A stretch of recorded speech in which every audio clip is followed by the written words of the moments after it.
Donald Trump has survived an assassination bit by a whisker. The former U.S. President Trump was attacked by a 20-year-old man who fired at him from a rooftop at an election rally in Pennsylvania. The attacker, identified as 20-year-old Thomas Matthew Crooks, was shot dead by Secret Service soon after he fired a volley of shots at Trump. Well, it's known that the shooter had also explosives in his car. In his statement since the assassination attempt, Trump has thanked law enforcement agencies. Former First Lady Melania Trump also urged Americans to set aside political differences and consider leaders as humans with families. Meanwhile, President Biden expressed gratitude that Donald Trump is doing well.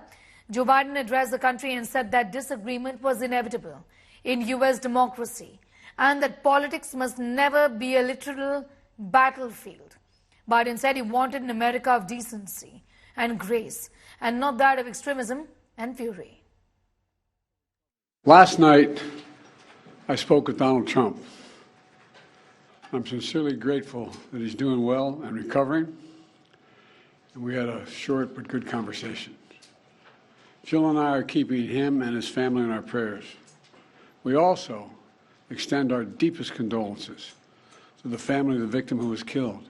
He was a father. He was protecting his family from the bullets that were being fired, and he lost his life. God love him.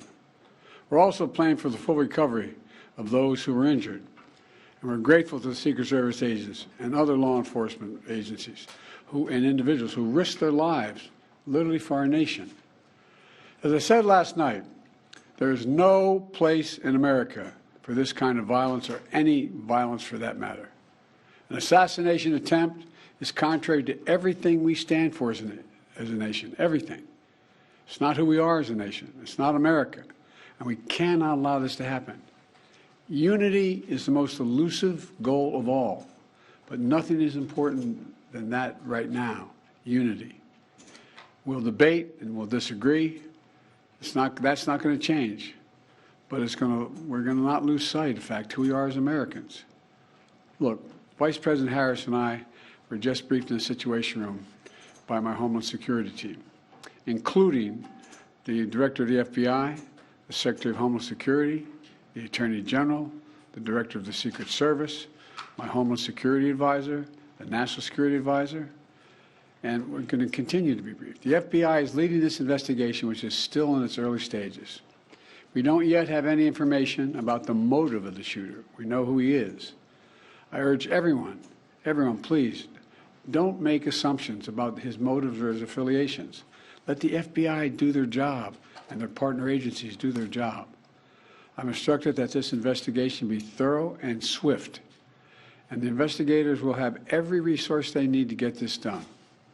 Look, as this investigation continues, here's what we're going to do. First, Mr. Trump, as a former president and nominee of the Republican Party, already receives a heightened level of security. And I've been consistent in my direction to the Secret Service to provide him with every resource, capability, and protective measure necessary to ensure his continued safety. Second, I've directed the head of the Secret Service to review all security measures for the Republican National Convention, which is scheduled to start tomorrow.